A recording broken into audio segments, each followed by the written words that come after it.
Okay, this is something I've been wanting to try out. Basically, I have all these cool toys, a lot of cool toys that I buy are my latest projects that I'm working on.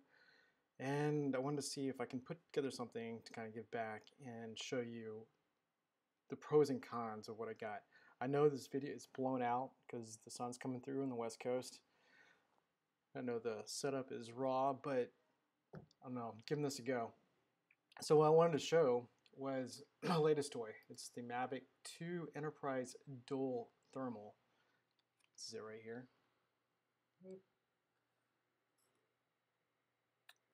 Now here's the cool thing about this thing. It is made for search and rescue. And why is it made for search and rescue? Because it has a thermal sensor built in.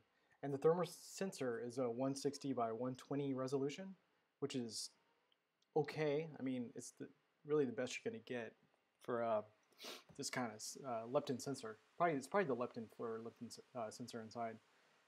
So it's got the sensor, and the other cool thing is it has a 4K camera that it can combine the image, and I'll show you that on the DJI Pixel that I have shared with the app. So the amazing thing is this is a Mavic, so it's badass. It's really the Mavic 2. That's all it is. It's the Mavic 2 with search and rescue stuff built. And by search and rescue, I mean things like this.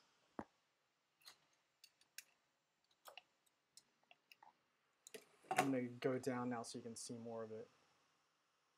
So it has these, you can attach these modules on top. So it has a USB, so you can do a search light, and just plug it in. Or this is a cool one, a speaker.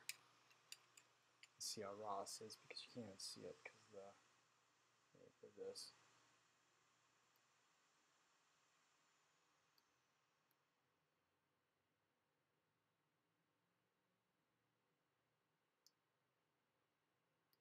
Pretty cool, huh? It's editing software. So here's the cool thing. So you can have, you can attach a speaker or you can attach a spotlight. They're not really that strong, but it's pretty cool. It also has another attachment that's a beacon that actually follows some FAA regulatory standards. And another really cool feature, which is kind of not mentioned, is it has some sort of radio connection to knowing where the flights are around. So all the other flight paths, jets and planes that go around, it knows exactly where they're at. So when you start the app and you load it up, it'll tell you. So without further ado, let me show you some of the features of the thermal. It's pretty badass.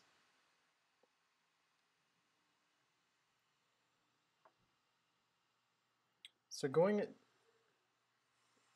so you have certain views you can have. One is visible, which we're at now, which is just the camera. You can go IR, just straight IR, and you can see it's got the heat signatures around. It's like me, yo, what's up? I always have a bright red nose for some reason. Yeah. And the cool feature is MSX. So it does some sort of basic filtering, probably OpenCV, which is a library for image processing. It takes the visible frames and combines them with the infrared frames, which is pretty cool. So usually I have it on this setting, and it records in both. So it'll record one track of infrared and another track of the 4K or whatever resolution you have it set at. Another really cool thing is this why this thing is made for hunting. Is you can box in an area. Now it's probably, I don't have this really shines when you're in the air, but if you can see, you can set a box, and it'll tell you where in that box, you can see it with a red dot, has the highest temperatures. So per those temperatures, you can track something. You can track Linda coming down the stairs. So you can look around. Things like that.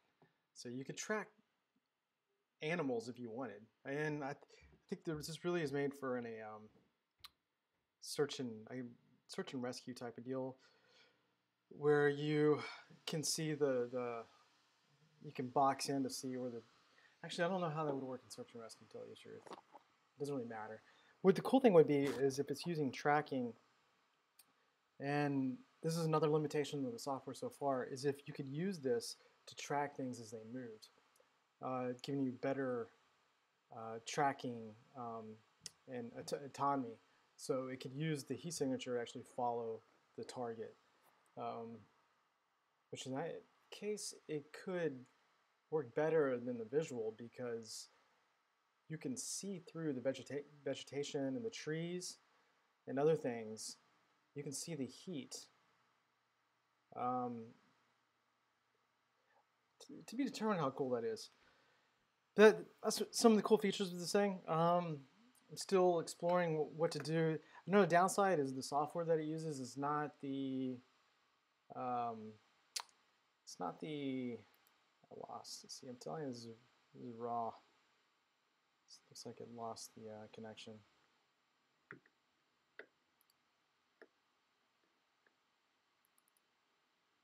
Another cool feature. Let's see. We got Pistol 3 back up.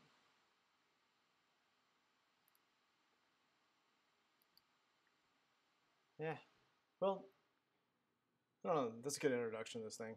Another cool feature that I found. Actually, not cool feature. It's not using the DJI Go software, so you're really limited.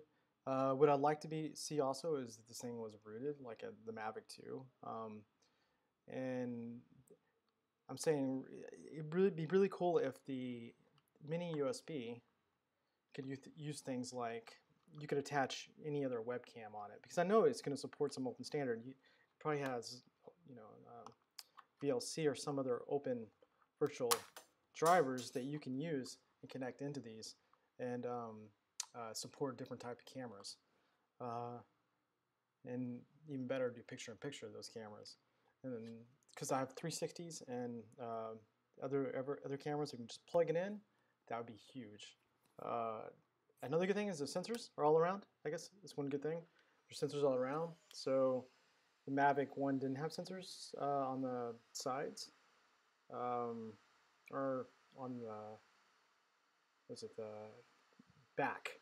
The back didn't have sensors either. That got me in trouble a few times.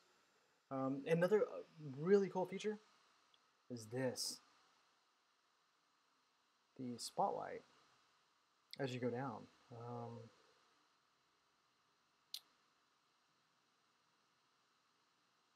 Can't take my word for it, but when it's landing, there's a light at the bottom.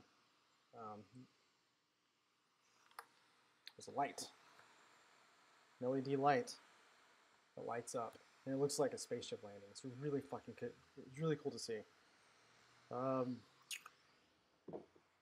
The camera is also self-heating. I think that's for if you're going into the if you're rescuing rich people that are climbing Mount Everest, the future life coaches that won't stop talking at that dinner party with friends, you could rescue them with this thing, and the battery won't freeze up on you because of the low temperatures. That is cool, sort of. I'm not gonna use that shit. The propellers are the basics. They're the quiet ones. Pretty quiet. This thing's actually not as loud. Doesn't seem as loud as my Mavic. And I get the flight time as I do on the Mavic, and I think that's it. I think that's a quick overview. I'll show more as I get used to this this software, this blogging software, whatever. Shit, I'm putting together. I'm using OBS, which is an open broadcasting thing. But there you go. Bye bye.